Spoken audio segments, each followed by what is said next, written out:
what was the excitement about getting to tell Blood Origins and tell this prequel? I really enjoyed working on the first two seasons of The Witcher, and then obviously Lauren and Kelly Luganbiel from Netflix got very drunk and they gave me the keys to the car and they said, "Go drive this, don't crash, make a We're good supposed story." to tell anyone that. Exactly.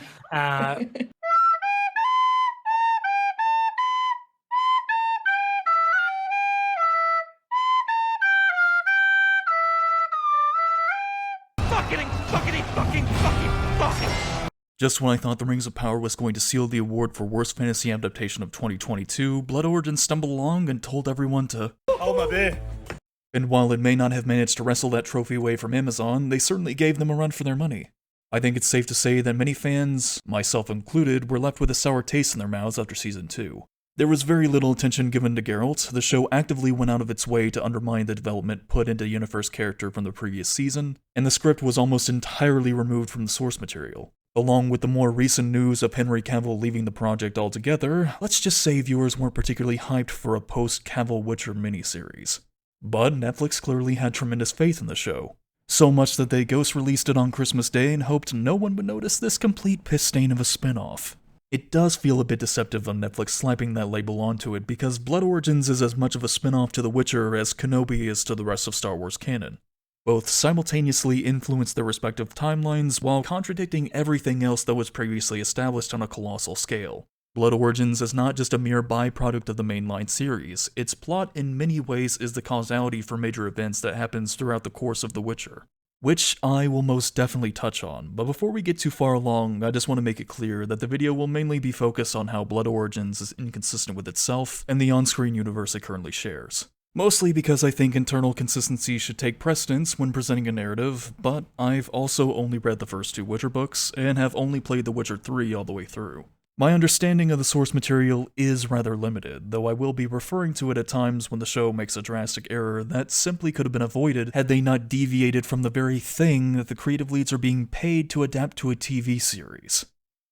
So, with all of that now out of the way, we open to a scene of a grim battlefield that would probably be way more entertaining to watch if the screen wasn't upside down. It's pretty obvious that the director saw the Batman and wanted to copy-paste the upside-down car shot into this scene. But the thing is, there was sort of context provided for why that shot actually works so well in that film. Penguin has finally gotten caught, and the audience is witnessing the events of that moment through his POV. The person he initially underestimated prior to the chase sequence is steadily approaching him as he dangles upside down helplessly. Whereas here, there really is no reason at all why everything is upside down, and people are constantly moving in and out of the frame, making it difficult to grasp as to what in the actual hell is even happening. That is until the screen gradually rotates into the correct orientation, revealing a disheveled Dandelion traumatized by the horrors of war. Which this alone already presents a number of questions. Why is Dandelion out in the middle of a battlefield? Why is he not with Geralt or Yennefer? And why is he making zero effort to run away from the actual battle considering he is a bard with no combat experience or training? Sadly, none of this ever gets addressed. Instead, a time-traveling shape-shifting elf arrives out of the ether and prevents his certain death. Hello, Sandpiper. This is new. I'm not into it. You need to shut the fuck up! If that alone already wasn't contrived enough, all of this is then done in an effort to connect this show with the mainline series in what has to be the most bullshit manner possible. Why did you save me from the Temerians? I need you to sing a story back to life. You're more I of... slip between worlds and times, collecting forgotten stories. I bring them back to life when the world needs them. What? What the fuck? There is a lot to unpack here. So this elf travels all across time, recovering lost stories to reincorporate back into the world, and wants Dandelion to breathe a specific one back to life. Now, you're probably asking yourself, and justifiably so, how she's able to control reality like it's nothing. I don't know. Why doesn't she just go back in time to ensure those stories never become lost in the first place, rather than waiting until the present to tell Dandelion about this shitty fanfic? I don't know. And why does Jaskier never ask her about any of this? I don't know. The likelihood that a considerable number of this mage's stories are actually just pure fabrications used to shape reality in whatever fashion she sees fit well, it's pretty damn high. Not to mention that despite knowing about the Scoia'tael attack while in advance, she still allowed both sides to mercilessly slaughter each other because she deemed it necessary. I guess. This calls into question as to what other catastrophic events could have been prevented and the countless number of lives that could have been saved had she bothered to ever actually intervene. It would make way more sense if this was actually Gaunter O'Dim depicted on screen because, well, let's just say he doesn't typically use time manipulation for the best interest of others. But seeing as Netflix is adamant about straying against the source material in the games, odds are the writers just copy-pasted his abilities onto this new rando side character. Either way, the point is, Shang-Chi, however the hell you say her name, holds an inordinate amount of unchecked power to bend reality to her will, and Dandelion should be smart enough to recognize that and point it out. At the very least, it would provide for more interesting subject matter than the both of them expositing painfully cringe meta-commentary. The story of the Seven. Let me guess. A bunch of warriors join forces to fight against all odds. It has been done to death. 7 estranged warriors who come together to fight an unstoppable empire. Bring humans and monsters to the world via the conjunction of the spheres, and create the very first version of a Witcher. That's been done to death. Except a group of 7 warriors taking down an empire that wants to use interdimensional magic to enslave other worlds falls exactly under the same trope the show just criticized for being stupid. Good job. Also, thanks for completely spoiling everything that's going to happen throughout the course of the next 3 episodes within the first 5 minutes of this one. I was genuinely concerned that I wasn't going to have a horribly tacky slideshow shoved in my face telling me that these are the characters I'm supposed to care about. I almost wonder if the writers knew that most of the people who made the mistake of watching this wouldn't actually end up finishing it, and just decided to preemptively blurt out a SparkNotes version of the plot to the audience as a last-ditch effort to maybe have some people stick around for the finale. Which is really saying something because we're dealing with a 4-episode miniseries. You're telling me that the first version of a Witcher was a badass elf? This is really gonna piss Geralt off. Yeah, 99% of everyone else watching this garbage because I'm pretty convinced this was made solely to piss off the fanbase. Witchers were the product of human mages in an effort to create an order of people to deal with monsters terrorizing and destroying human settlements. This is a pretty massive break from continuity, which again isn't inherently a bad thing, but if you are going to make one this egregious, you better have a damn good reason for doing it. Unfortunately, it is a horrifically stupid one, but we'll hit on that as we get further on in the show. Speaking of which, we effectively start things off with our main protag of the series, a bard called the Lark. She stops at a nearby village, and during her performance, one of the patrons randomly decides to publicly out himself as a pedo and assault the owner of the tavern. Boy, that escalated quickly. Yeah, if you're confused, then you're not alone, because I have no idea what in the hell his plan was here exactly. He randomly decided to attempt to rape some girl in front of presumably the entire village and just hoped that no one would actually do anything about it. It almost seems like our antagonist was purposely set up to do something so outlandishly stupid and blatantly evil in order for the show to attach what little character work it can onto Lindsay Sterling here.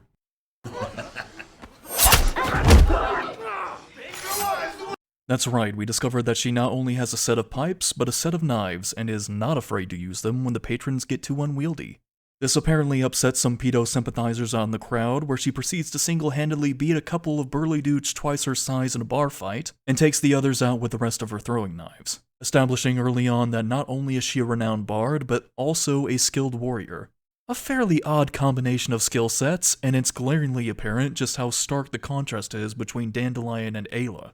But I'm sure there's absolutely no subtext attached to any of that whatsoever. Regardless, you'd assume an intense altercation like this would put a massive damper on things. Sure, they were unsavory characters, and that's putting it very mildly, but an outsider has just wandered into town and stabbed multiple villagers. That should demand a serious amount of attention, and for Ayla to give her side of the story. Frankly, it's a little strange that everyone in the crowd is still super receptive to her and wants to continue on with the concert, considering she's just potentially killed one of their neighbors. Plus, I would imagine that Ayla would want to go report to the town guards that someone has just tried to rape a presumably underage girl. It should be fairly easy to prove, since there were a shit ton of witnesses. But for some unknown reason, all this gets glossed over for the time being, where we are then immediately introduced to Axe Guy. I genuinely wish I had more to say about him as a character other than that, but unfortunately, that's one of the crux issues with this show. There are no properly developed characters, just walking generic fantasy archetypes that vomit expository dialogue whenever the plot demands it. Some of you may think I'm being a bit hyperbolic when saying that, but there is quite literally a scene where Axguy admits to Lindsay Sterling that there is nothing interesting about his character. I don't have any gifts other than killing and disgracing myself constantly. Beta!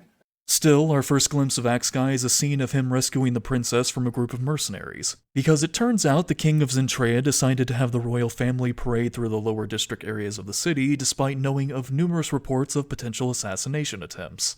Alvatir risks the safety of his bloodline and the stability of his kingdom while Zentrea is at war with numerous elven clans for no particular reason at all. The newly crowned King Alvatir, determined to be seen amongst his people, toured the lowborn streets, despite the threat of assassins from other kingdoms. Great, glad we've already established the king to be a glorified moron without having even appeared on screen yet. And trust me, we haven't even reached the peak of his stupidity. So during the midst of their escape, the three of them are cornered and forced to fend off a wave of assassins, resulting in the princess stabbing one of them. This is undoubtedly a traumatic moment for her to deal with. While she's had a limited amount of training, nothing could ultimately prepare her with having to take another life. Along with the uncertainty of what's happened to the rest of her family, surely this is something that will require a fair amount of time for her to cope with and adjust to. Fia, I nearly died today. I won't die living a lie. I was born to be your protector. So protect me.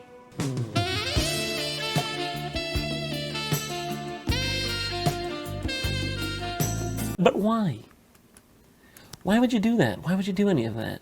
It almost seems like the showrunners had a checklist of random shit to incorporate into the show, and two characters banging was just something they decided to toss into the scene, despite it making absolutely no sense given everything that's happened. She was the target of a political assassination just moments ago and has killed someone for the very first time. The tonal whiplash here is pretty insane.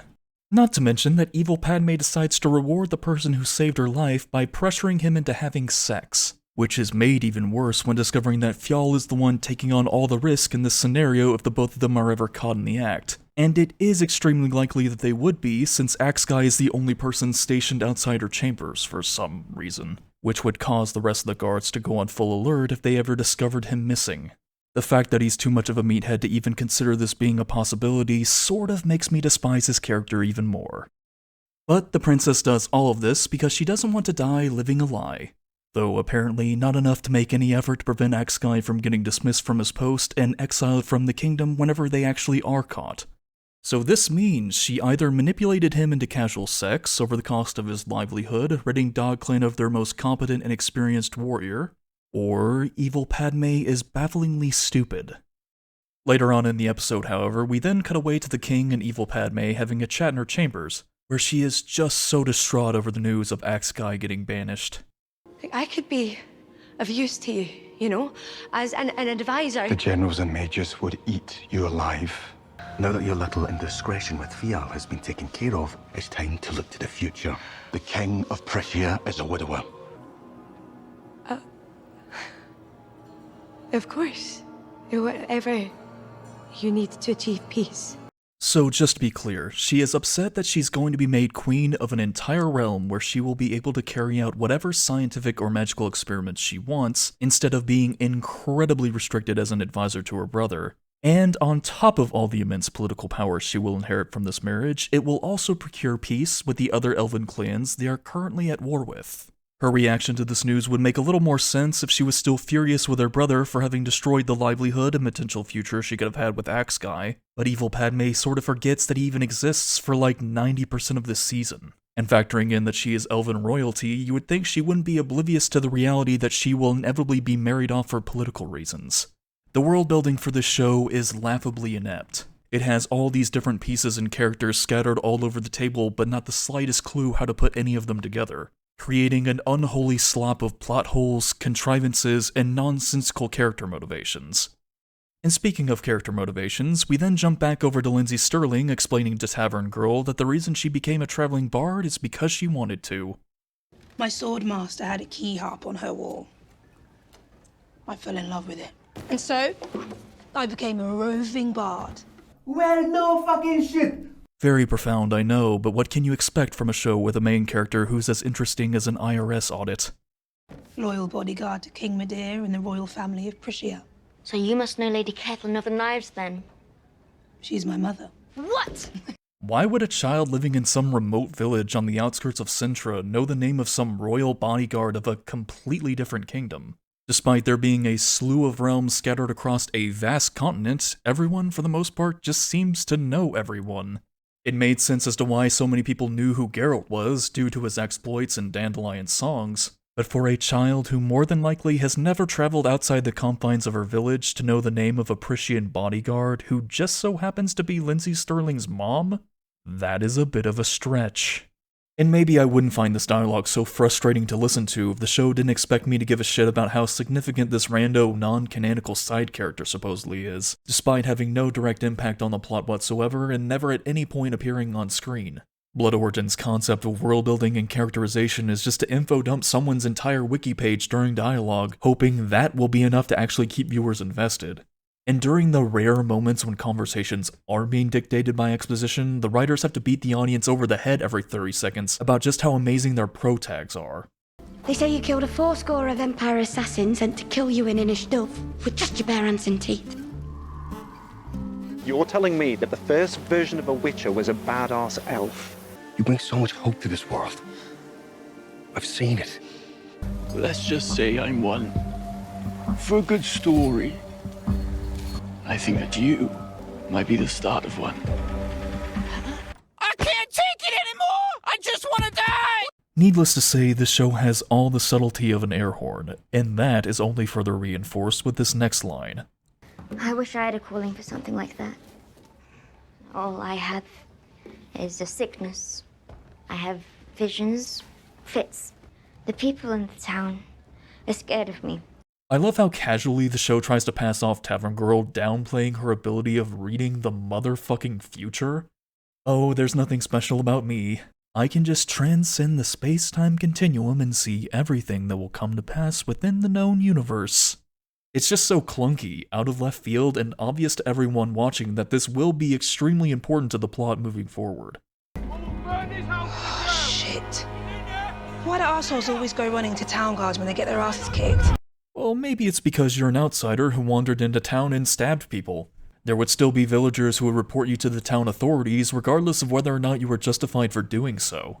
And the fact that you made practically no effort to notify the town guards that this guy is a pedo makes me wish this entire storyline would get nuked from existence.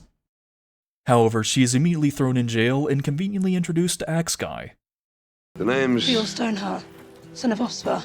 I remember that pendant from when you took my cousin's eye in the Battle of Broccolon. I swore to her I'd kill you if we ever crossed paths again.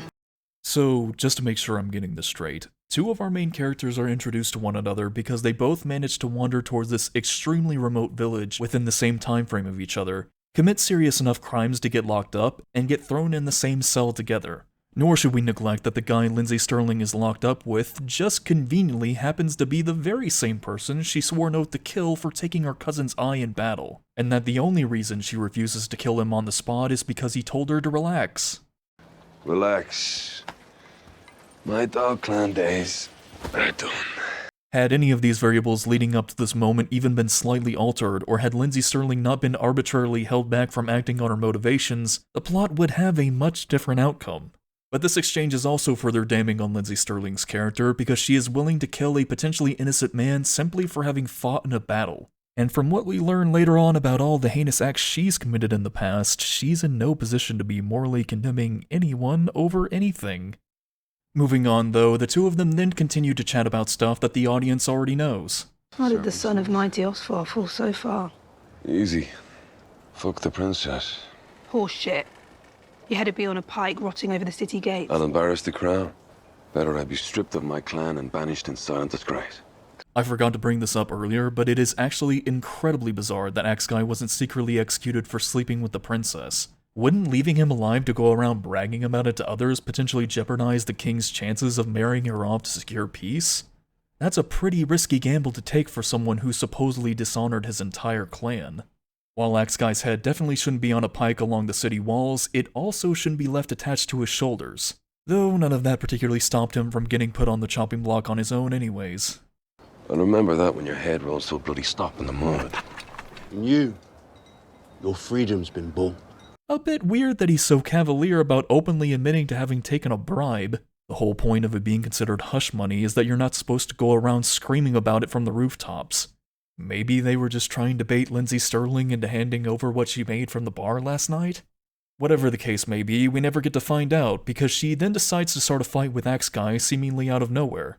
Again, I say seemingly because while this exchange is incredibly awkward, it will become relevant later on in the video. So we then jump back over to Zentrea, where the king is holding a meeting with his advisors. I have a new plan. End the thousand-year war. I've already sent emissaries to Prussia and Darwin. A peace treaty is to be signed here. Preposterous. It'll be our end! Sire, Prussia and Darwin will never sign. So peace will definitely be the thing to bring down their entire kingdom, but not the ongoing war between two differing factions that they've miraculously managed to maintain for the past 1,000 years. And I'm not sure what these advisors are so worried about if they're so certain that Darwin and Prussia won't sign the treaty. They'll just tell the emissaries no and go back to fighting like usual, which is something everyone besides the king wants, I guess? What say you, Chief Sage? The role of Chief Sage is no longer one of advisor to the throne. I'm merely here to advise on matters of magic. Then why in the flying fuck are you here at all? Nothing about what is currently being discussed involves magic. I realize this is supposed to provide some motivation for why he arranged the assassination hit on the king earlier in the episode, but it just comes across as him admitting that he shouldn't even be sitting in on this meeting. Also, I'm not sure which is worse. That no one over the course of an entire millennium ever considered arranging a political marriage to secure peace, or that the ruler who finally has is a borderline illiterate moron who willfully paraded himself and the rest of his family right into an assassination attempt. But one way or another, word of this treaty spreads rather quickly. Oswald wants you to return immediately. There's to be a peace treaty. The king's arranged a signing between the kingdoms. And why do you need him for that, exactly? He was sort of banished for life in disgrace, and explicitly told that he would be killed if he ever tried to return. Why would Zentrea go to all the effort of sending someone to the most remote area on Earth just to have this exiled criminal come back to watch some diplomats sign a bunch of papers and potentially jeopardize the marriage proposal? If they were truly in desperate need of soldiers, then maybe they shouldn't have exiled him during a time of war. You know, I'm beginning to think that no one in this universe understands how peace treaties work. Shortly after their exchange, Axe Guy attempts to pay for a hooker with an IOU, but when forced to shell out real money, quickly realizes that he's broke.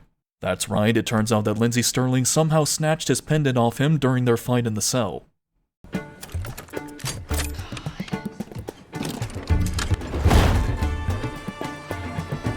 Quick question, what is the point in even having a town guard if they aren't ever actually going to keep guard over anything?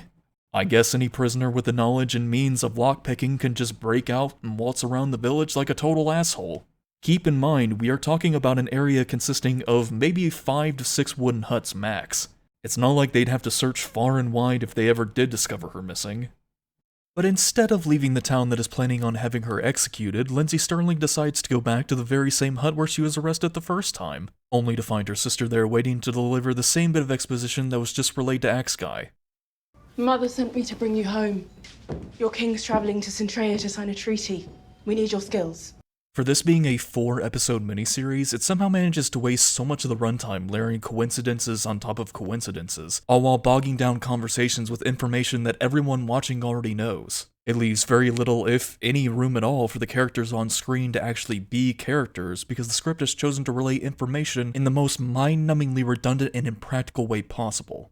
There's also very little breathing room between dialogue interactions, because as her sister leaves the room, Tavern Girl suddenly turns up to provide the audience with another info dump. Through one of her freakout sessions, she informs Lindsay Sterling that the time of the spheres is upon them and that she will embark on a quest in the name of her clan to achieve redemption. Now, the latter part of that prophecy is pretty significant, because redemption is a theme that the script repeatedly and miserably fails to attach to her character, due to the writers completely mishandling her backstory in catastrophic fashion, making any prospect of redemption a downright impossibility. Though that is a bridge we'll cross whenever we get to it. Her visions, have any of them ever come true? All of them? One way or another? Here, give this to her when she wakes. I just want to take a moment to highlight that the show is straight up establishing that Lindsay Sterling's future from this point onwards is entirely predetermined, and the fact that she's just taking in all this earth-shattering level of information so casually is, well, crazy is an understatement. Everything that she will experience, the relationships she'll form, the morality of her actions and decisions will not be the result of her own agency, but in service to some greater divine fate. Where's the road taking you? To seek redemption. This is not the type of reaction I would have expected from someone being told that they possess no free will whatsoever, rather a mindless NPC that eats paint chips. Oh, and I almost forgot to mention that Tavern Girl turns out to be Ithleen.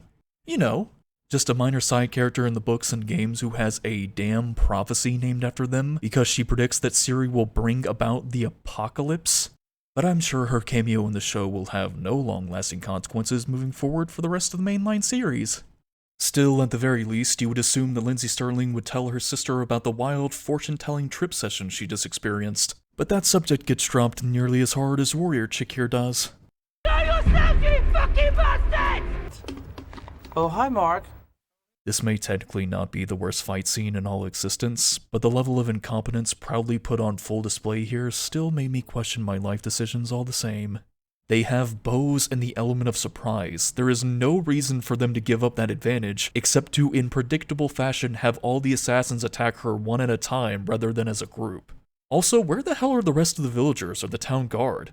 Did these assassins murder everyone? If not, then why did no one rush out to help after surely seeing the crazy battle happening just outside their windows? It's like the show couldn't quite make up its mind as to whether the settlement is actually a village or just an abandoned farmstead. If anything, it frequently alternates between the two whenever it best conveniences the plot.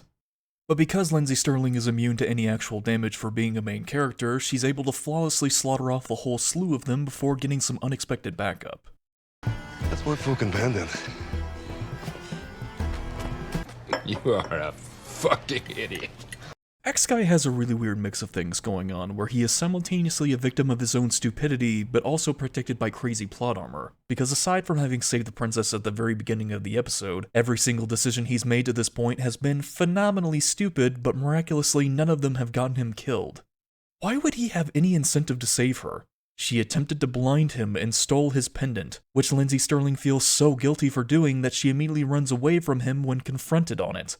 Nor should we gloss over the teeny tiny detail of the blood vow she swore to murder him for having taken her cousin's eye, that for whatever reason never becomes relevant again.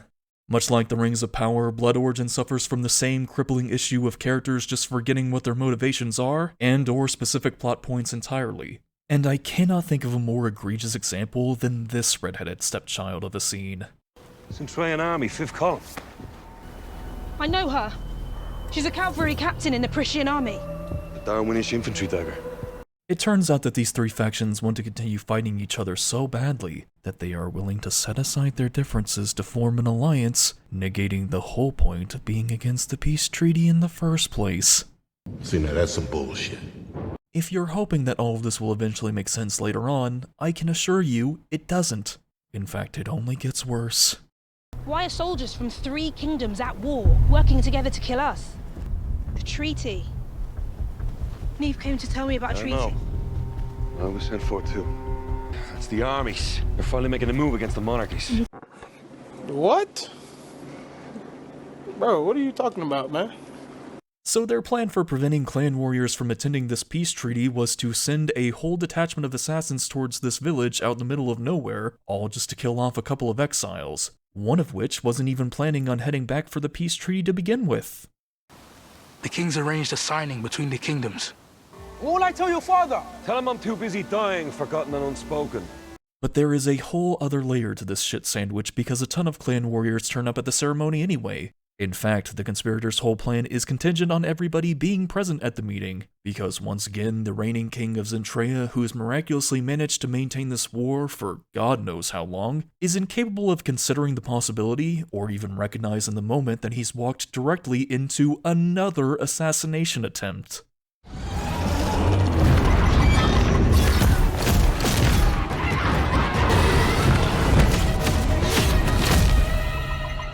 A 1,000 years of monarchies, kingdoms, and clans were erased. I have no idea what I'm doing, but I know I'm doing it really, really well.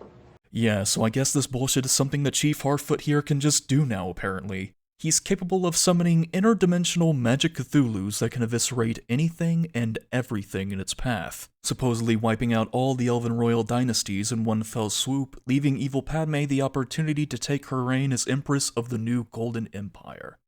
That's right, even she is somehow involved in all this.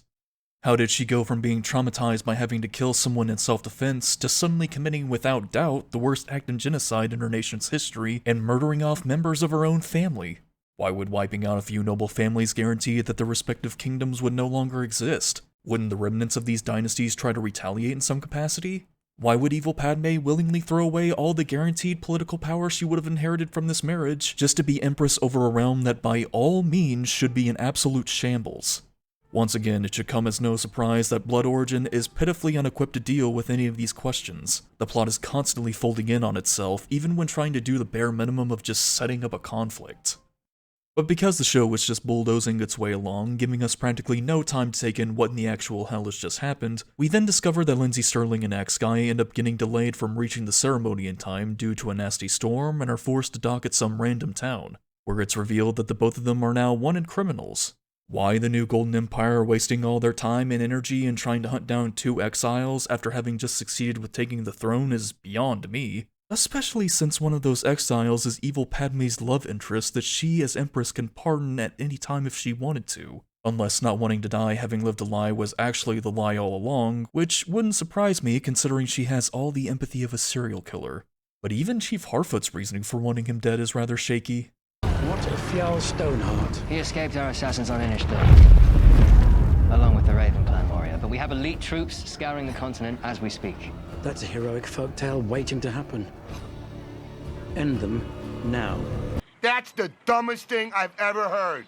After having just learned about the events of the peace treaty and that the both of them are now wanted criminals, Axe Guy and Lindsay Sterling are forced to flee from town and set up camp at a more remote spot. They'll erase our clans from history. Not as long as we breathe.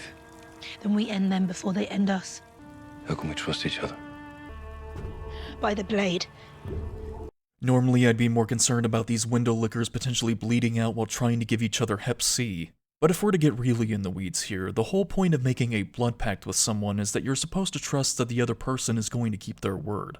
But Axe Guy would have no reason to believe that since she tends to break hers so goddamn always.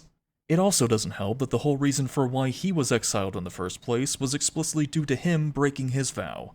So we have two people who, by all accounts, shouldn't trust each other, shackled together by an oath to take down an empire that has wiped out practically everyone they've ever known or cared about, with virtually no effort whatsoever, and are actively burning down entire civilizations who oppose them. I like your plan, except it sucks. The both of them then decide that instead of immediately recruiting a bunch of people for their coup, they have to go find Katana Chick because this bitch said so. Then we change the odds with the best blade in the land. Who? My old swordmaster. By now, you've probably noticed a recurring trend with this show.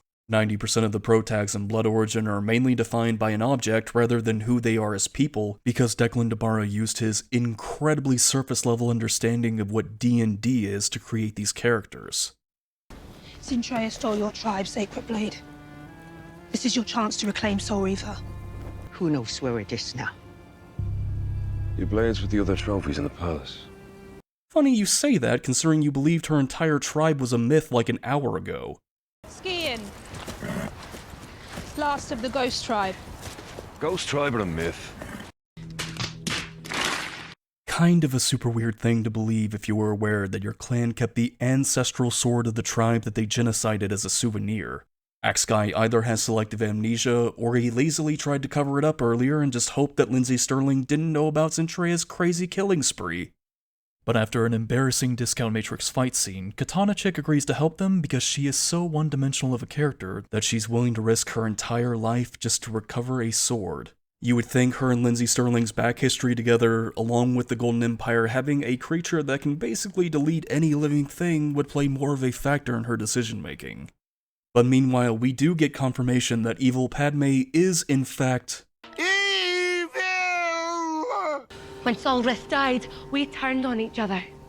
A great golden era destroyed by an endless cycle of war.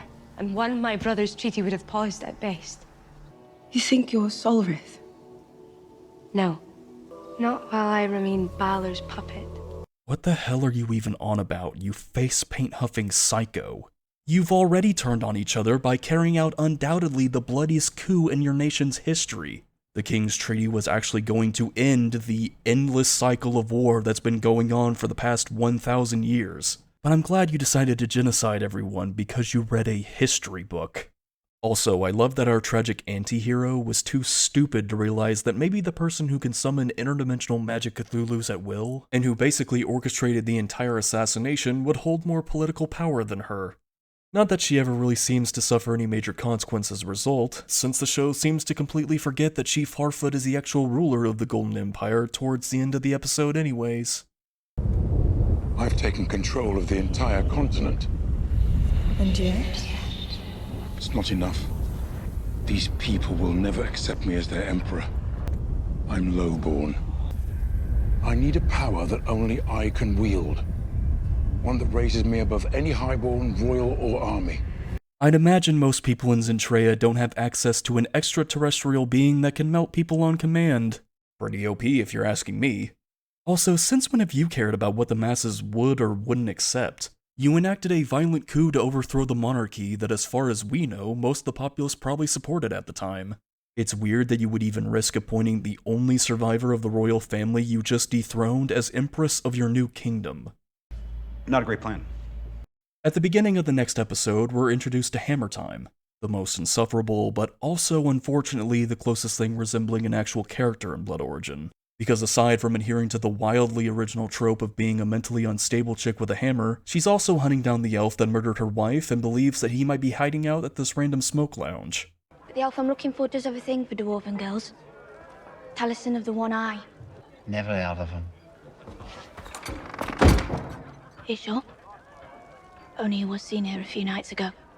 This place is full of elves who hate you lot just as much as I do. So, do yourself a favor and Now, barring how edgy and awkward that entire conversation just was, this rather subtle drop of racism is set up in an attempt to justify Hammer Time's killing frenzy.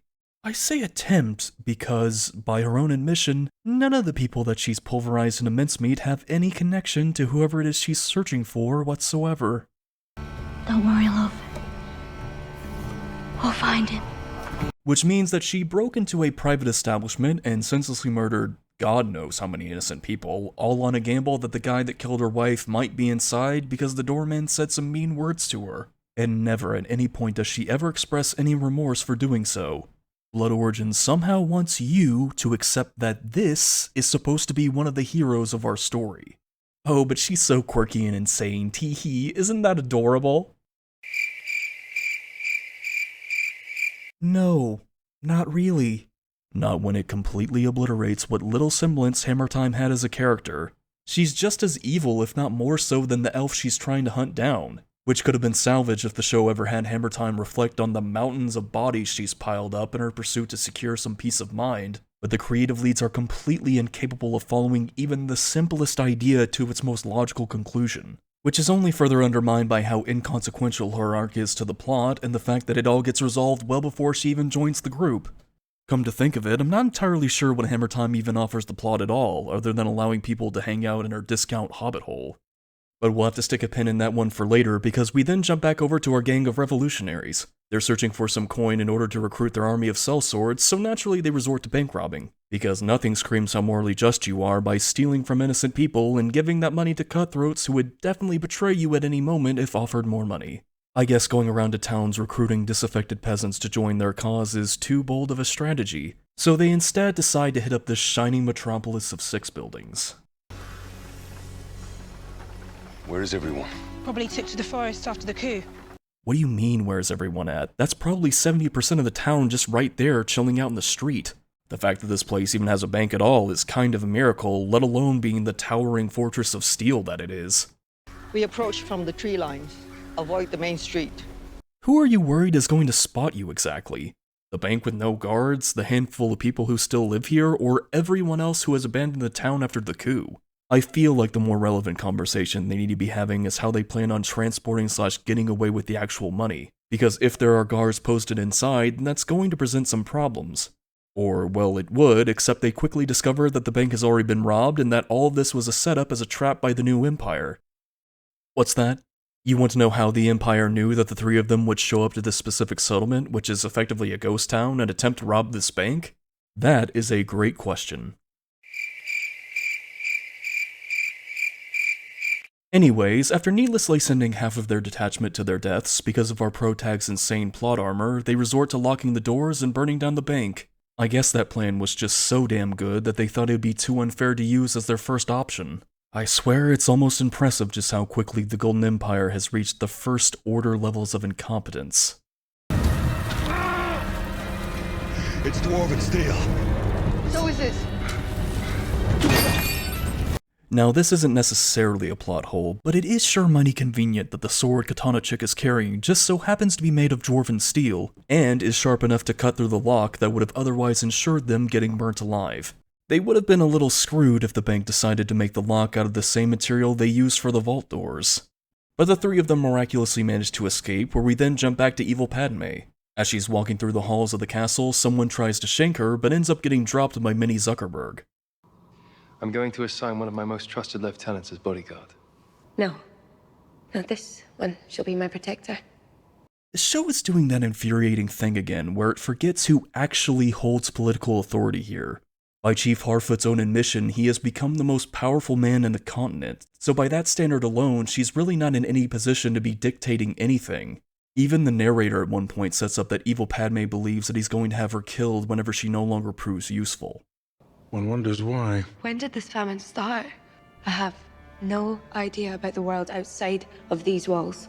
I need to see for myself. While mass genocide and economic instability tends to create famine, your entire new empire was built upon a coup to wipe out all of the royal families in their respective kingdoms, which has essentially culminated in an insane power vacuum, and you're totally blindsided that things aren't going well? Aren't you supposed to be an intelligent historian/scientist? Oh, and another thing to consider, maybe it isn't the best idea to voice your political aspirations in front of the person who wants you killed, especially if that person currently holds more political power than you do. Meanwhile, it's revealed that apparently Katana Chick's plot armor isn't as strong as the rest of the group's, and that she was stabbed with a poison blade back at the bank. Some might claim that the plot armor label doesn't really apply to her since she ended up getting wounded, but considering that all of them either should have been overwhelmed by the swarms of Imperial soldiers or completely burnt to a crisp, it is insanely contrived that they even managed to make it out at all. Though after spending a considerable amount of time gathering some dank herbs, Lindsay Sterling and Axe Sky are introduced to their creeper fan that's been stalking them down. I thought that I was done with killing. Seems that killing isn't done with me. So, I reckon I'll be joining your little story. The name's Callan. But most folks call me Brother Death. Yeah, I'm 100% not going to fucking call him that. So Brother Edgelord informs them of a mage that might be able to heal her wounds, but that they have to traverse an LSD mist forest in order to get to her, where through a bunch of hallucinations, we learn some very interesting back history about our protags. They wronged your king, Ayla. Earn your clan tattoos.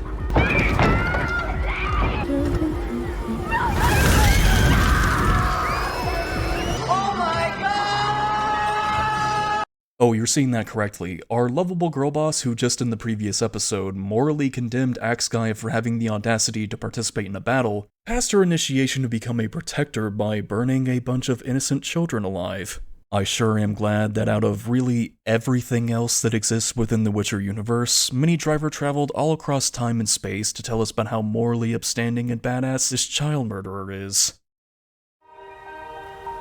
Hello, Callan. Hello, my love. Your love? Wait, so this bitch knew that all of them were with you and still decided to nearly drown them for the lulz? What was even the whole point of the weird LSD fog anyway if Brother Edgelord was sent to scope them out? That entire section could have been removed from this scene and it wouldn't have changed anything with the plot. If anything, it would actually improve it by not establishing Lindsay Sterling to be a crazy child murderer. Oh, and this dude randomly shows up. Yeah, apparently the guy who is responsible for discovering how interdimensional travel works, and who was recently being held prisoner at the palace, just casually broke out. Not entirely sure how he did it, and no one, not even Chief Harfoot, seems to care in the slightest that he's missing. Which is bizarre since he specifically designed this cell to suppress magical use so that Harry plot device here couldn't use spells to escape. I had this dimeritium cell built to hold recalcitrant mages, to suppress their magic. The only other person on the entire continent capable of opening portals to other worlds is no longer under lock and key, and that just isn't a cause for concern with any of our antagonists. Much like everything else with Blood Origin, there is no explanation for that gaping wound of a plot hole. Granted, there's not really anything left resembling an actual narrative. The story is hanging on by sheer threads, and even using that analogy is me being incredibly generous. But meanwhile, evil Padme is making moves of her own to take back full control of the crown. Exactly. Which means I can trust you to be my eyes and ears with Balor and Eridan. Balor has his eye on everything. What if he I discovers... need you to steal a book from him. What? Sindril's work. The Book of Monoliths. I need you to learn how to open gateways to new worlds. What? No, you're just gonna end up with another Chief Heartfoot scenario where the person with all the crazy magical power will have the most political influence. Are you so terminally brain dead that you're incapable of not making the same mistake twice? Give me your cloak. Why, exactly? I need to know what's happening outside these palace walls. Okay, the answer to that question is obviously yes, but miraculously she manages to stalk down Eridan without getting spotted or recognized by any of the peasantry and learns that he's having a secret fling with some rando. Their love is apparently so forbidden that he openly walks the lower district of the city without any form of cover and takes zero precautions to ensure that he isn't followed. Because if it were ever found out that he's romantically involved with someone from a lesser class, then he could get removed from his post and get the axe guy treatment. Except none of that makes any sense considering that Chief Heartfoot, who is currently the most powerful man on the continent, still managed to reach his station despite being lowborn. Though I for one am ecstatic that Eridan's whole arc for this season, the eventual leader of the Wild Hunt, consists primarily of a forbidden gay romance that by all accounts should not be off limits in this universe. Which I guess I wouldn't have so much of an issue with if the narrative didn't heavily rely on the world building being so goddamn terrible, also that evil Padme can use their secret relationship as a bargaining tool for political power. You'd make me a member of your council? How does Ambassador of Trade to the New Worlds sound? Isn't that what you want? A seat at the table? Access to the New Worlds free of Balor? The social status to marry if you wish? So someone's class that they're born into doesn't determine what titles they can hold or whom they can marry? Because if that's the case, then that only reaffirms that the relationship should 100% be a non-issue. But moving on though, Chief Heartfoot is trying to obtain the power of modern Hollywood, but quickly discovers that he'll need to do something even more edgy in order to fully transform. How he plans on topping child sacrifice sort of remains to be seen, since it's only the most evil thing someone can do ever, but hey, what do I know? Maybe I should just allow the rioters who established the main protag to be a child murderer define what true sacrifice is. However, jumping back to our discount fellowship, crazy Galadriel is able to fully treat Samurai Jane's wounds. But who cares about where she got this ability or the parameters of how it functions, right? We need more info dumps, and we get a pretty massive one from Harry Plot Device here. The monoliths are causing tears between the worlds. We have mere suns before our world is ripped apart. We need to destroy the master monolith in Zintreya Ard Gaeth. Let us join you. You want to kill the Empress, avenge your families. You'll never make it to Zintreya before the world's torn apart. We are planning on using a monolith to force a gateway and jump straight inside the palace courtyard. Balor will have it protected. No, Balor doesn't know travel between the monoliths themselves is possible. We are not just leaping, we are practically skyrocketing to that conclusion. Why would Chief Heartfoot not know that travel between the monoliths is a thing? The Golden Empire still has access to all the notes Harry Plot Device left behind whenever he escaped, which are so thoroughly detailed that Minizug makes this discovery just from having read them later on in the show. This one in particular. If I'm right, it allows travel not just between worlds. We could travel through time itself. I have absolutely no idea what's going on. And we know that Chief Heartfoot has spent a considerable amount of time with the notes because he relied on them when learning how to open portals to other worlds. His knowledge of interdimensional travel is solely based on Harry Plot Device's understanding of it. Unless travel between monoliths was something that he just happened to leave out of his notes, but the show never takes the time to clarify whether or not that's the case. So if anything, our characters should be operating under the entirely different assumption that Chief Heartfoot would definitely know about it. But all of them agree to band together to overthrow the Golden Empire because, as Harry Plot Device pointed out earlier in the conversation, there's no way the three of them would reach the Empress in time before their world is torn apart from all the energy leaking in from the other realms, leaving them to seek out a monolith to use to travel to the palace. Though surely these artifacts are extremely well guarded due to them being so important for the Empire's plan of conquering other worlds. Right? That's far enough! It's meat and fish on every table.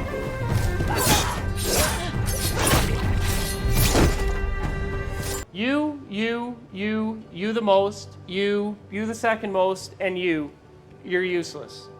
Man, I guess they really had to save room in the budget for that methamphetamine-inspired CGI abomination towards the end of episode 4. I mean, at this rate, I don't even know why the show bothers with trying to set up an action scene at all, because the damn thing might as well have been unguarded. All three of the previously warring elven kingdoms have merged their respective armies into the new Golden Empire, and all they could spare in the defense of this monolith were 3 randos sitting out in the middle of a forest hoping no one would actually come along and try to use it? I like your plan, except it sucks. But anyways, Harry Plot Device is able to create a portal to another world by interacting with the magic dildo. It is very clear that the show is establishing that it requires a towering dildo to create portals, because otherwise having our characters walk all the way over here just to do this would be insultingly pointless. Though as the rest of them travel through the portal, it turns out that our wizard was absolutely full of shit and has no idea what he's doing because he's teleported them to an entirely different world. Good job! This massive blunder on his end should without question make it difficult moving forward for the rest of the group to take anything he has to say seriously. Not only has he achieved the polar opposite of what he's claimed he was capable of doing, but they also are nowhere near a monolith. And the only reason none of this is ever held over his head for the rest of the season is because of the absolute ass-hattery that happens next. So beautiful.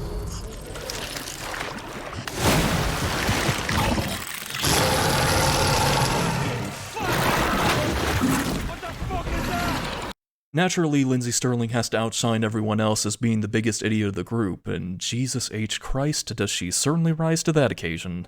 I cannot convey just how truly disappointed I am with the fact that the alien danglerfish didn't devour her on the spot, avenging all those innocent men, women, and children she's mercilessly burnt alive.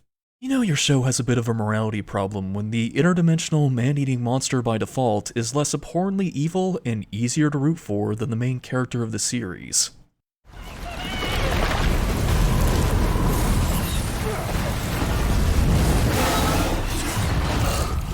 Well, wouldn't you know it, it actually is possible to open portals without a monolith. That only makes the past 15 minutes utterly irrelevant and not worth padding the runtime out for whatsoever. This is why making sure the rules you establish for your story are internally consistent, because instead of having a moment of Harry Plot Device displaying his resourcefulness and giving us a deeper insight into his character, the scene is purely dictated by arbitrary bullshit happening on screen, all while completely contradicting major elements with the plot. However, through sheer dumb luck, the group manages to make it back to their world and are conveniently a bit closer to Zentreya. All seems relatively well until they stumble upon Hammer Time, where she informs them that Chief Harfoot's Cthulhu monster watches over the region, and that it is what she terms as feeding time. For some reason, she decides to bring them to her discount hobbit hole where they discuss a wide variety of topics. Is it true then? You're planning on killing the Empress? How do you know this? All of them agreed to band together and assassinate the princess maybe a few hours ago, at max. Unless this universe has Twitter, there is legitimately no way she could have known about their plans this quickly. You want to kill the Empress? You'll have to kill a monster first. You know it can turn people into a bloodied mist, right? Wiped out the town of Guilford in one go, they say. Wait, so this thing is taking on entire towns now? Shouldn't that be insanely problematic for the Empire that their beast is eliminating entire trading routes necessary for keeping their economy afloat? I thought Chief Harfoot could control the monster, unless his nihilism takes priority over making sure that there is actually still a kingdom to rule over. You know I say that, but I often have to remind myself that this is actually a crazy upside-down version of the Witcher universe, where the last ruler of Zentreya was executed simply for having the gall to propose a peace treaty. What if we could create our own beast to fight and kill it? With the heart of the creature from the gateway, and a very particular magic, I merged the beast's biological essence with mine to gain its strength and power. What you just said is one of the most insanely idiotic things I have ever heard. I have zero clue how you remotely came to that conclusion. If you take the heart of a less powerful beast and merge its essence into an elf, who would also be significantly less powerful, then that means the person you gave the Trial of the Grasses to will be strong enough to fight Chief Farfoot's Cthulhu? Yeah, I'm gonna pump the brakes on that because that doesn't check out in the slightest. Nor should we gloss over that Harry Plot Device is also capable of opening portals without a monolith, so all he really has to do is just either transport it to another realm or just pull the same trick that he used with the last monster they ran into. Also, in-universe, it takes about a week for the Trial of the Grasses to create the Witcher mutation. That is a lot of time that even Harry Plot Device acknowledges that they don't have. We have mere sons before our world is ripped apart. But let's say the time window for the trials in the books doesn't matter. They still spend 2 days at Hammer Time's Hobbit Hole deliberating over something that is theoretical at best. That's time that could have been spent making sure that the very fabric of reality isn't torn apart. The group already has 2 ridiculously powerful mages. There's no dire need to create an elven mutant other than to purposely piss all over the continuity from the books and the games. However, later on in the episode, Lindsay Sterling tells the group that she will be the one to undergo the Trial of the Grasses. The only person legitimately upset by this decision, weirdly enough, is Axguy, even though he was in total agreement with her potentially being one of the 2 people to go through with the trial during their conversation with Harry Plot Device. Your merging of elf and beast. It needs to be a warrior, not a mage. One of us. Mifflin said, 2 apart shall become 2 as 1. This again. I'll do it. This is my destiny. You can't let her do this. The girl does what she wants. But Crazy Galadriel informs the group that she'll need a list of herbs and the heart of the beast from the monolith to prepare for the trial, which provides an opportunity for Axguy to chase after Lindsay Sterling and have an intense one-on-one moment. In Zachary's mists, I remembered burning a family alive in the name of my king. It wasn't even the worst of what I did for my clan. We've all done unspeakable things in the name of our clans. You do realize that's not a valid justification for murder, right? As far as we know, she wasn't coerced into doing it, it was purely done to pass her initiation and becoming a protector. Man, the comical irony of that really gets worse every time I say it out loud. And again, burning a family alive apparently isn't even the worst thing she's ever done. While I am glad that she's finally attempting to take some accountability for her actions, it's just a shame that it took an LSD mist forest and the potential end of the world to motivate her to do it. I thought sharing my music could fix what I did. Why in the absolute hell would you have assumed that? Did you think the family members of those you mercilessly slaughtered would hear you perform and be like, damn, it sucks that this chick murdered my brother, but she absolutely rips on that violin? You bring so much hope to this world. I've seen it. How so? By all the child murder and arson she's committed, or the fact that she tried to blind and steal from you? People should just flat out hate her guts and have bounties regularly placed on her head. Aside from the Rings of Power, I'm not sure if I've ever had a show so aggressively try to assure me that their main character isn't a horribly out-of-touch idiot with practically no moral compass. But the consequences of one own's actions be damned, I guess, because the showrunner's checklist barges its way into the scene and force hammers a romance between the both of them. I know the writers were trying to go with the whole opposites attract thing, but that really only works when one person in the relationship hasn't sworn a blood vow to kill the other. On top of, well, everything else Lindsay Sterling has done to ensure that bond from ever actually having room to take place. Their relationship is purely incorporated to further facilitate certain plot beats, which will become extremely relevant later on in the video. Moving on though, after having returned from gathering some more dank herbs, Lindsay Sterling informs the group that she will definitely be the one to go through with the trial. So where's my fucking weight, you sad bunch of horsens? Awake! A little too extra and cringe for my tastes, but at the same time, having the group celebrate Lindsay Sterling potentially experiencing an excruciating death is really the best reaction I could have hoped for, and probably the only W the show manages to pull off, so I do have to give credit where credit is due. Unfortunately, it is short-lived though, because in typical fashion, Blood Origin has to undermine what incredibly little it has going for itself by reminding the audience that everyone in the show is a total moron. We still need to get inside the palace. Tell me about the secret entrance. There is no secret entrance. So we're gonna have to fight our way inside the walls of Centrea. Without sellswords? We'll improvise. Man, this is some bullshit! I can't help but feel like the writers took a moment to directly reach through the screen and take a massive dump in my cereal, because Will Improvise was unquestionably their approach to this entire project. How is Axguy going to break the news to everyone that there's no secret tunnel? We'll improvise. How are they going to break into the castle and assassinate the Empress? We'll improvise. How are we going to establish the conjunction of the spheres? We'll improvise.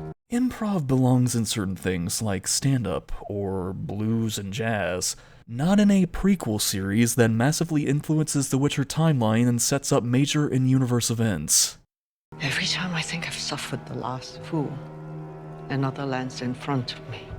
To be fair, you could have asked him about all this before agreeing to join their crazy assassination plan. It's pretty strange that you didn't, actually, since you knew that the both of them were already wanted by the Empire, and collaborating with them would automatically make you wanted as well. You can't chastise Axe Guy for being a moron when you made the conscious decision to help with the assassination, despite operating on practically no information on how the both of them planned on pulling any of this off. Plus, can't crazy Galadriel here just coat the entire palace in an LSD mist fog? None of them would have to worry about fighting their way through if all of the guards are tripping balls. She seems capable of selecting who is and isn't affected by it, but maybe her insanity has more to do with them not doing that. Without your help, the world ends. Maybe I should just let the world end. But upon hearing that there is no secret entrance, Katana Chick quickly remembers the massive bounties on Axe Guy and Lindsay Sterling's heads and comes up with a plan. I would give her more credit for being the only person out of the group to seemingly do something sensible, but 99.9% of her plan relies on everyone else around her being completely oblivious to her disappearance, and the Golden Empire straight up giving her free money for no reason. More on that later. So we then cut back to evil Padme congratulating Minizuk on stealing the notes for interdimensional travel from Chief Harfoot. Not exactly sure why though, since he really didn't have to do anything at all to get his hands on them. He strolled into an unguarded room and just pried up a couple of loose boards that he only discovered were loose due to pure luck. God forbid that the documents detailing how interdimensional travel works actually be locked behind a safe or protected by some magical barrier. And hang on a minute, what exactly is their plan for whenever Chief Harfoot inevitably discovers them missing? Wouldn't Minizuk be the first person he suspects, since he's the only other mage in the Golden Empire and is believed to be one of evil Padme's conspirators? I've no doubt Balor and Eridan will have me killed. And since they know I've chosen you as my protector, they will most likely kill you too. Doesn't Chief Harfoot still have a fair amount of influence with the Royal Guard? If you want to toss in some political intrigue, that's perfectly fine. After all, I'm a pretty big fan of it myself. But it really only works when characters aren't constantly wearing their motivations and interests on their sleeves. And it really doesn't help that the script has already become dwarfed by the mountain of glaring oversights it's essentially created. However, Chief Harfoot bursts into the room and proceeds to force choke Minizuk.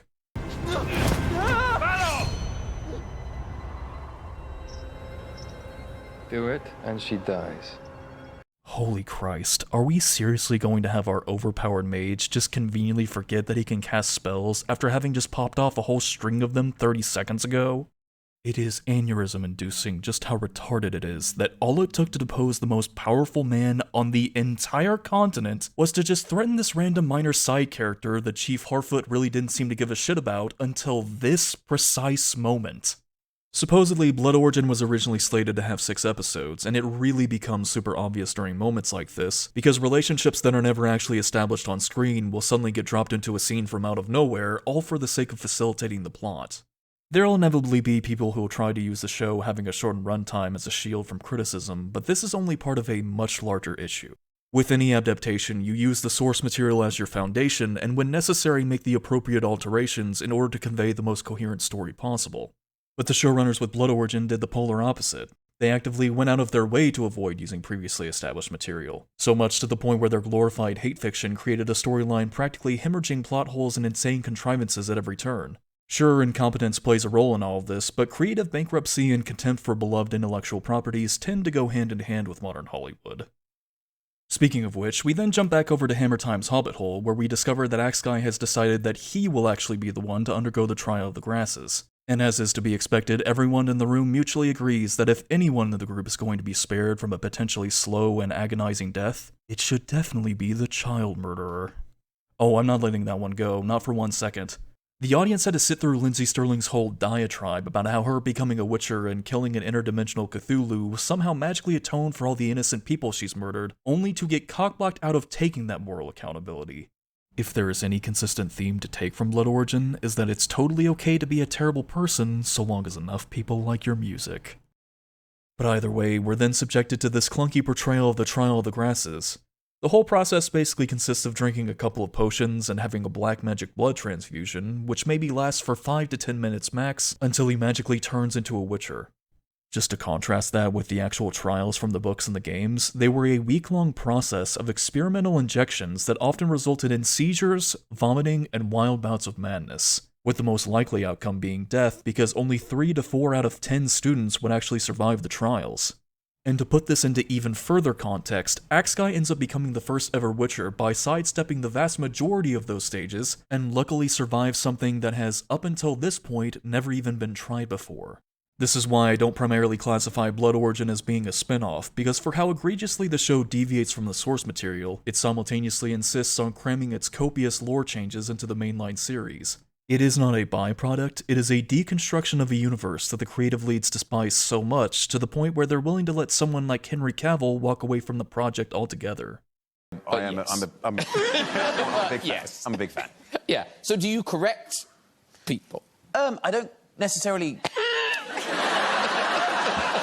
I am effusive about getting the being loyal to the source material. Let's put it that way.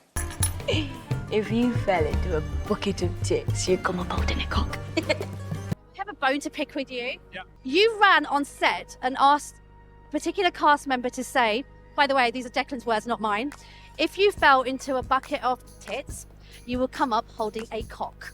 Explain why you felt that was an important bit of dialogue that needed to be shared.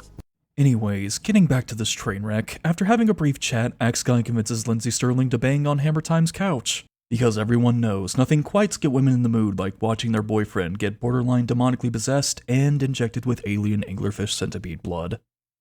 Also, where the hell did Harry Plotdevice and Crazy Galadriel go? Are like the rest of the group cool with this? Isn't there something exponentially more important to be doing, like, oh, I don't know, saving all of reality from getting torn apart? It's as if Blood Origin is once again having two characters get it during the most awkward and inopportune moment possible in order to establish something later on in the plot. However, while all of this is going on, we discover that Katana Chick has decided to betray the group. 50,000 ores for Fial in advance and 20,000 for the lock. She's not worth that much. She is the voice of the people. Fine. I'm not done. In exchange for Fial, you will return my tribe's sacred blade, Soul Reaver. Finally, I require 50 of your Golden Empire soldiers to help bring him in alive. Make it so. Empress. What are you? An idiot sandwich. No wonder the Golden Empire has such a terrible economy. This bitch is just out here giving away money and armed guards to anyone who asks for it. I love how our imposing Empress went from supposedly outsmarting the most powerful man in the continent to not understanding how the simple exchange of goods and services works all within the very same episode. She didn't even try to give a counteroffer of half now, half later. She willingly tossed money at the person who backhandedly threatened to kill her and just hoped things would work out. Were it another time, I would have killed you by now. Were it another time, you would have tried.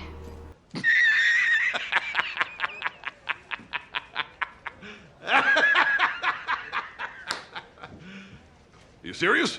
But later on in the episode though, evil Padme decides to pay Chief Harfoot a visit in his cell. Because as it was revealed earlier, the person who she singularly relied on to steal the notes for interdimensional travel so that way she can depose Chief Harfoot and still carry out her plans for conquering other worlds is incapable of opening gateways. Or well, that's not entirely the case, he just didn't nail it on the first attempt and the both of them just automatically assumed that he would never be able to learn how to do it. But it really is a shame that the Golden Empire doesn't have anybody else in their ranks who is capable of opening portals and leading detachments of troops to bring back slaves from other worlds. Because that would really change the entire dynamic and drastically improve the overall story if they did. But there is a way to be free. If you cooperate under my rule, I'll absolve you of your actions and reinstate your title, Chief Sage of the Council. I helped you once. Look where it got me. No, you used her to gain political power, and she's now, for whatever spectacularly stupid reason, rolling out the red carpet for you to do it again. I swear, was this dialogue written by a bunch of lobotomites or something? And it really doesn't help that evil Padme's entire place in the plot is to get Axguy banished and eventually hand over a massive W to our protags for no reason whatsoever. Everything she's managed to accomplish to this point has either been because of insane luck or other people doing things for her. I mean, all Chief Harfoot has to do is accept her proposal and then immediately kill her on the spot after leaving the cell, because why the hell wouldn't he? It's not like evil Padme would have any legitimate leverage over him at that point. She doesn't play any crucial role in their plan of conquering other worlds, and we know that the populace is starving, so there's definitely no way she has any tremendous backing there. But the two of them decide to be friends again, despite that making absolutely no sense at all, where we then jump back over to Katana Chick arriving back to the group. The energy that shifted in the air around him was like nothing any of them had ever felt. Why? I find it hard to believe that you would have prior experience when it comes to mutated elves, since this is the first time the Trial of the Grasses has ever been administered. It would have been hella awkward if you were dead wrong on your assumption and ended up killing the one person supposedly capable of taking down Chief Harfoot's Cthulhu. Plus, I fail to see how Axe Guy's crackhead reflexes are supposed to help with this monster's giant death beams. However, Katana Chick proceeds to lead the group to the spot where she plans on betraying them. Or well, except that's what Blood Origin initially wants you to believe, because she then gives the command for a bunch of mercenaries to appear out of the ether and slaughter off all of the Empress's soldiers. Every blade on the continent is hunting you for the reward. And I took that weakness and made it a strength, and just like that, we have our way into the city and our sellswords. Your entire plan hinged on evil Padme giving you the bounty reward up front because she is an absolute melon of a character. Otherwise, you wouldn't have been able to recruit your army of sellswords and would totally have ended up betraying them. And hold on a minute, how did Katana Chick manage to recruit all these mercenaries in time? Is the show seriously trying to suggest that while marching with a group of Imperial soldiers, she somehow secretly sent off what would be her insane bags of cash and orchestrated a bunch of mercenaries to show up at this precise location at this exact time in order to pull this assassination off? Yeah, all of these pieces just aren't fitting together, and no amount of force-hammered exposition can make them fit. But none of that is stopping Blood Origin from blindly sticking to that approach regardless, because at the beginning of episode 4, evil Padme calls everyone over to the monolith to begin what she believes to be their conquest of other worlds. You are the part of me that I value the most.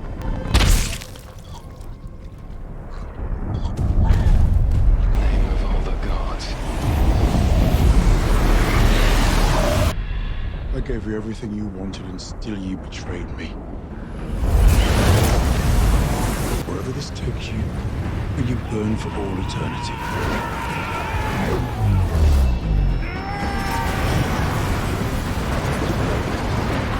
This is shit, this is shit, this is shit. I honestly have zero clue why the creative leads even bothered incorporating Aroden into the plot. They did practically nothing with his actual back history or develop him into being the king of the Wild Hunt, which is supposed to take place well before the conjunction of the spheres even happens. The most they ever do with any of that is make a hilariously out-of-touch surface-level reference and rewrite Aroden's initial motivation for seeking Elder Blood. I'm not even mainly upset by just how disjointed and lazy all this is anymore, it's the ridiculous amount of wasted potential of not portraying certain things like the downfall of the NL homeworld or having the Wild Hunt further realized on screen. We could have had a legitimately fleshed out series detailing the history of the elves, but instead, Aroden is turned into a clueless pushover who's just trying to get back to his boyfriend, Avalok ends up as a glorified servant who can't cast portals, and the NL are effectively retconned out of existence. Sadly, that isn't even the worst of it, because at a certain point in the show, our group eventually ends up storming the palace, where crazy Galadriel and Harry Plotdevice conveniently stumble across Chief Harfoot. Do you feel that? The chaos energy from the other world. We need to use his power against him.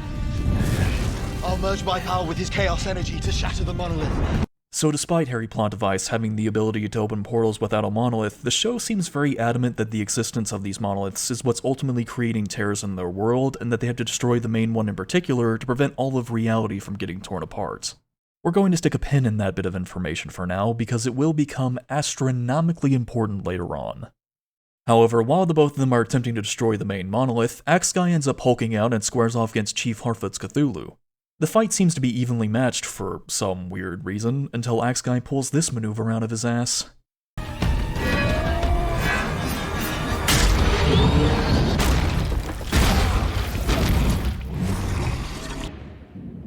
See, now that's some bullshit. Rather lucky that this thing didn't ever try hitting him with its giant death rays. Again, I know Axe Guy is supposed to have heightened senses, but no amount of herbs and mutations are going to protect him from getting turned into a cloud of bloody mist. This entire fight was basically just a drawn-out scene of reverse plot armor. The script needed the Cthulhu to die, but had no idea how to actually go about making that happen, resulting in whatever this drug-induced nightmare of an action scene is. But Katana Chick, Hammer Time, and Brother Edgelord arrived just in time to celebrate having saved the day. Isn't it amazing how unscary something is when you can see its arsehole?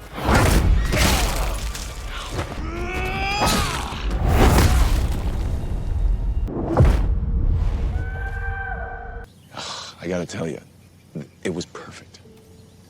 Perfect. Everything, down to the last minute details. I was really hoping during my first watch through that he would just end up Hulk smashing everyone to death and then the credits would roll, but unfortunately we rarely get what we want out of life, do we? Oh, and you're probably wondering who this dude is. He's apparently one of Katana Chick's sellsword friends, but he really doesn't ever do anything except chime in about how badass our heroes are and occasionally brings up his balls. Meet Asrock One Nut. It's just a nickname. They're huge, like two enormous swollen pomegranates. If I fall, you owe me a song, and I want both me stones in it. Shut up! Will you shut up? I'm also going to shatter your hopes and dreams by spoiling the surprise that Brother Edgelord isn't even dead. Yeah, not exactly sure how one survives having their brain caved into their skull, but this is the state we're at with Netflix's Witcher universe now. And this simply wouldn't be a Netflix property without some good old-fashioned creative bankruptcy. Because just as Axe Guy is fixing to Hulk smash the rest of the group, Blood Origin decides to rip off the MCU by having Lindsay Sterling attempt to calm Axe Guy down with her singing. But unlike Hulk, he's simply too far gone and must be put down.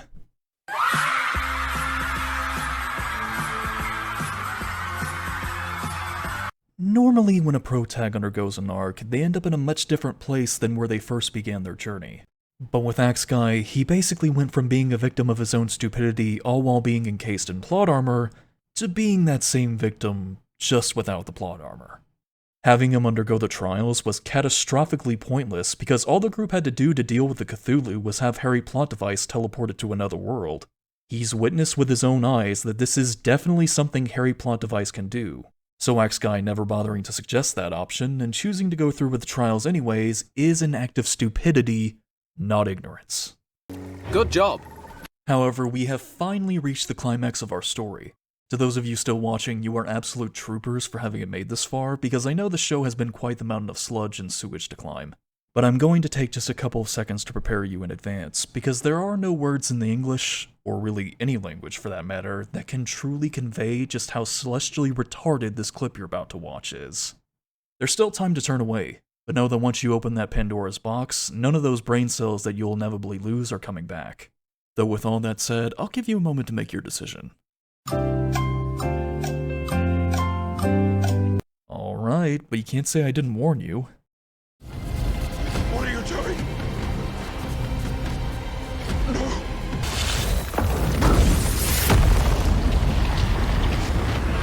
The great mage shattered his greatest creation, not realizing the energy released would shatter space and time itself.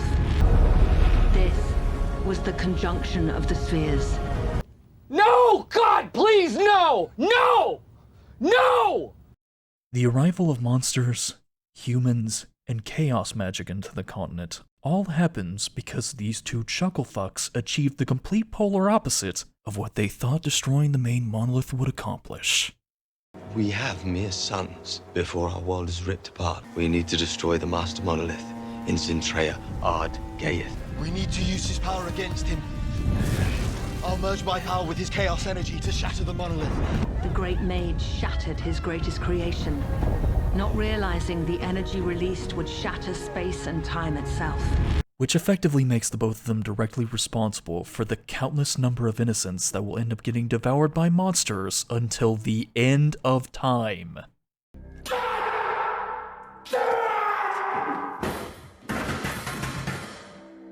I know there was never really any doubt, but it's official. Netflix's Witcher franchise is dead. There is absolutely nothing left to be salvaged at this point. Oh, and Lindsay Sterling turns out to be pregnant, by the way. which would essentially make Ciri part elf and part alien landfish, while also retconning Witcher infertility. Not entirely sure how the writers for Season 3 plan on addressing that glaring black hole of a continuity break, and at this point I don't really give a damn, because Season 3 will undoubtedly be remembered as the season that made Henry Cavill leave The Witcher, and Blood Origin was merely just a taste of what is to follow. I'm curious if you felt any particular anxiety about effectively having to create that for this series, and if you did have any contact with the author to kind of check this is okay, this is what you were intending for that portion of the story. Yeah, well, we had lore checkers, essentially, like deep lore checkers in Poland who were checking our stories as we're going through to make sure we weren't missing anything or getting anything wrong. You absolute, unqualified moron!